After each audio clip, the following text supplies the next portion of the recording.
Lagori is a game played between two teams in an open ground that is at least 30 feet wide, preferably full of mud.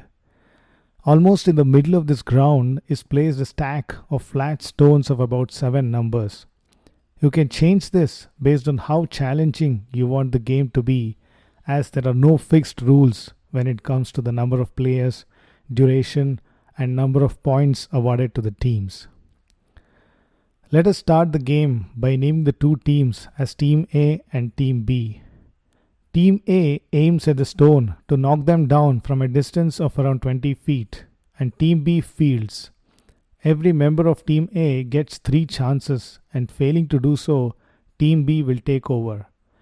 If Team A is successful, it gets another chance. They will have to stack the stones up.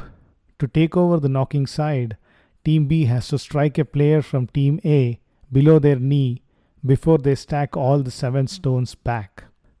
Players from Team B cannot move with the ball in the hand. Players of Team A have to escape the throws of the players of Team B.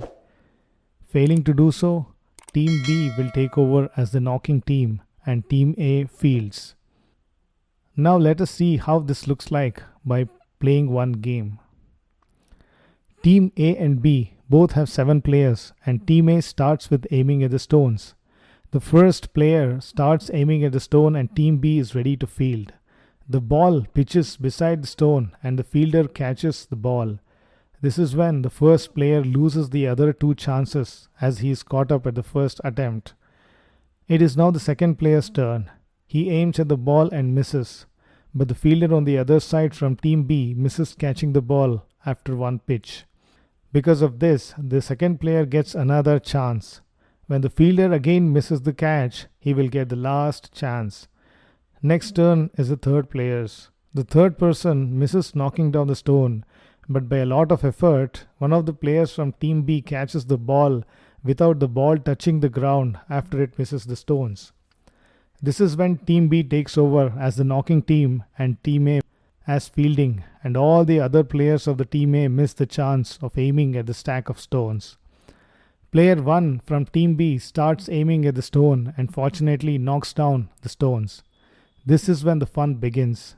Players from Team A are fielding the ball. One of the players from Team A has the ball in his hands.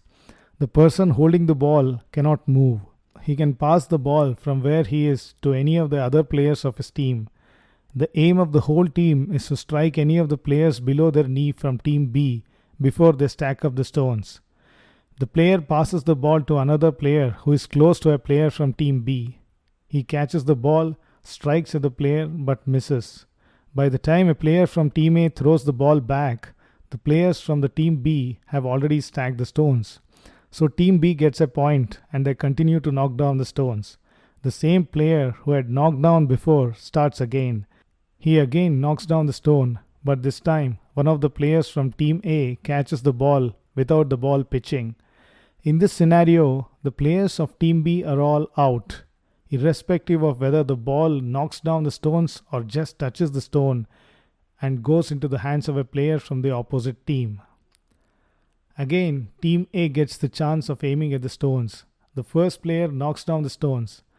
The second player from Team B strikes one of the players of Team A after receiving the ball from first player. Doing this, Team B gets one more point and gets back the chance of aiming at the stones, while Team A fields.